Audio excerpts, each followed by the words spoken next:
Good morning guys mga kalapatids. So tara kapit tayo So masamang panahon, makulimlim na panahon at mahangin sa inyong lahat. Sayang pumasok na yung dalawa. Sana nakuha ko na sana. So ayan yung magulang niya.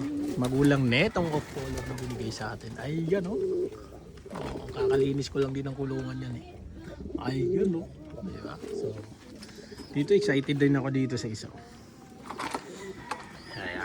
Excited din ako dyan. Tingnan niyo yung kulay na binigay. Parang ano rin pa, may pagka white flight din yan. So ayan naambon-ambon pa. So ambon-ambon. So hintayin natin siguro bumalik. Dito na lang tayo. Ayan, dito na lang tayo. So naambon-ambon So, gusto ko sanang gawa ng video yung sa puti. Ayan, so dito ako pupwesto.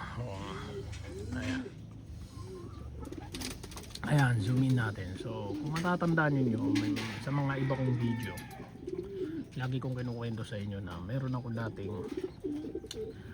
nagsimula akong magkalapati sa isang puti. Bata pa ako noon. So, yung puti na yun kahit saan kong bitawan, madalas nawawala.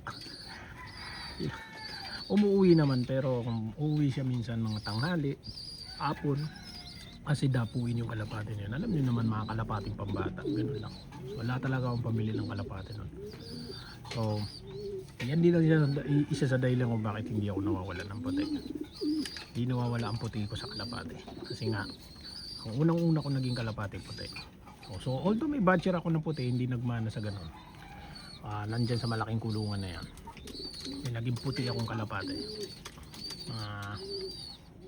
Hindi dapuin. Yung dilo na singsing na yan, ayan, hindi dapuin yan. Batcher ko yan, kaya lang binigyan ko nga ng pares. Ang problema lang, hindi nga nanganganak. Hindi nanganganak yan. Yung puti na yan. So kinulong ko na lang siya. So balak ko siguro paghiwalay na lang din yan dalawang yan, kasi hindi naman sila nagkakaanak. So kasi tingin ko ang may problema dyan yung ano na yan, yung isang puti na yan. Wala kasi atang similya yan. So tingin ko sa kanya yung problema, yung barako na yan. Sa kanya ata may problema, hindi dyan sa isang puti na yan. So ang ingay naman dito. Naka-zoom in kasi yung camera ko. Ang ingay mo.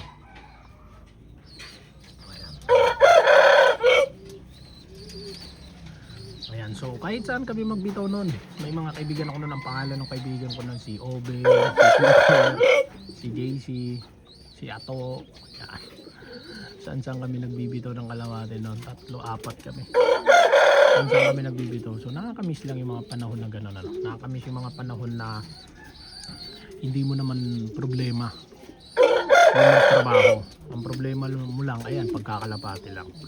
Yun lang. So ang sarap ng buhay na gano'n, sarap buhay ng maging bata. So, hindi kami namang problema nun sa pagkangarera. Problema lang namin nun, isang lugar kami magbibitaw ng ibon. Kaya hindi rin ako makatigil-tigil sa kalapati dahil naalala ko yung kabataan ko. Tapos isa pa, nakakawala kasi ng stress ang pagkakalapati. So ayun lang, na-share ko lang. So pag-usapan natin yung mga YB natin. So update natin sa mga YB. Ito wala na ako ng pag-asa sa YB natin. Hindi talaga siya umaano guys. Hindi talaga lumulusog. Parang matamlay pa rin, naka-split pa rin. Dito excited ako dito Tingin ko ano to white. Tingin ko lang. So excited ako dyan. Ay yung isa dito naman, YB ko naman dito, malaki na rin.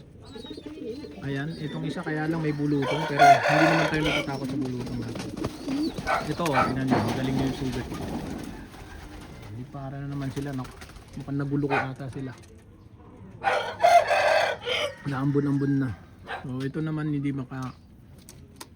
ayaw pa umuwi. Hindi sila makauwi kasi sinara ko yung kulungan. Nilagay ako ng trapdoor guys. So uwi rin yung mga yan. Ayaw lang nila kasi dumadaan sa trapdoor.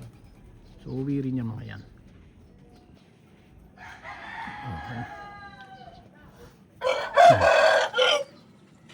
So sana umuwi rin sila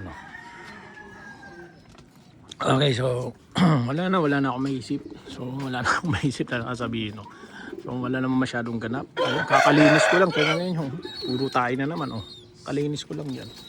So ayun lang, dito ko naputulin. Ano, sa mga nandyan dyan pa. Ano, salamat sa patuloy ng suporta. Sa mga bago, pa-subscribe naman. Malaking bagay ito sa akin. And yun lamang po. And God bless po sa inyong lahat.